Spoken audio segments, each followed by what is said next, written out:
No, and it's hard to go back to my history and my history. I guess I go back to my 16 years on the commission. My history, millage rate's the same. 16 years on the commission. So millage rate's the same it was when I maintained a low millage rate. Really struggled to maintain a low millage rate, and so I really hesitated. How do you foresee this ending up? Well, I mean, it's probably the most toughest financial position based on a couple of issues. The potential raises for the public safety on top of the raises that we need to look at for our own employees, because we've held them off a number of years, and combined with the revenues that we've lost and have to be taken away from us from the state on sales tax collection. I did that for the benefit of all the citizens of our community. We have been dipping into our fund balance in order to balance our budget. We're currently have budgeted to dip into the fund balance $1.3 million. This was before we found out about the $850,000 to $1 million that we have to pay the state back for a mistake that was made prior to us doing our balance, doing our budget. So I just feel like that we can't keep going into reserves in order to pay our bills. I mean, we are wanting to do raises for all of our employees. We're looking at the possibility of doing something extra for law enforcement.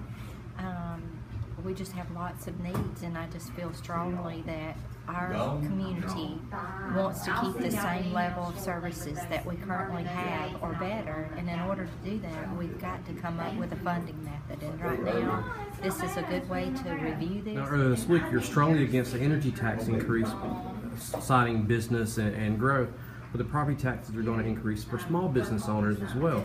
Can you explain the difference in your opinion toward not increasing the energy tax, but increasing the millage rate? I will do my best to do that. The energy tax gives us a opportunity to talk to new businesses. What happens when they come into the state and they are talking about relocating here or expanding their business here?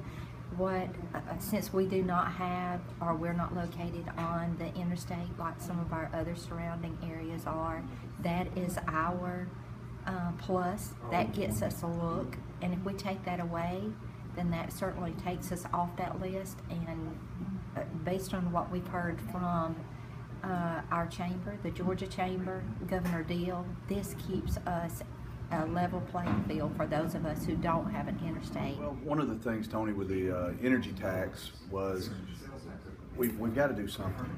We had two options. We could either raise the energy tax or we could raise the millage rate. We kind of got handcuffed whenever we were notified that we had to come up with the money for through the Department of Revenue at the last minute. We were already operating off of a $1.3 million deficit, and now that brought us up to over a $2 million deficit, and we can't continue to dip into our reserve funds and lower it and lower our bond rating, which is going to affect our overall effect on our interest.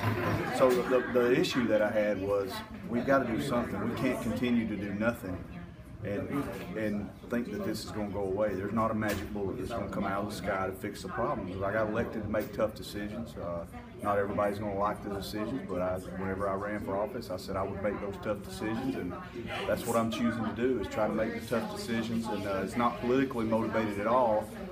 I did both because I thought they were the right thing to do, and we balanced our budgets on the back of SPLOST to the tune of a little over $4 million since 2008. That's not what the SPLOST tax is there for.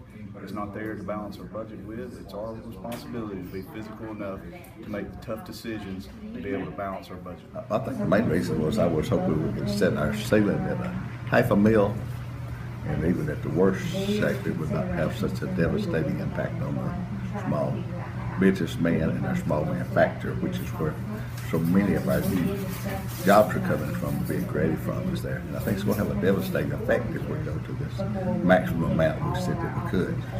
So I was hoping to limit how much we could go up. Why do you think the commission is more open to raising the millage rate versus the energy tax? I think it was probably because of the chamber's influence on some of our commissioners. If we have a public hearing, you may see some of them change their mind on this other.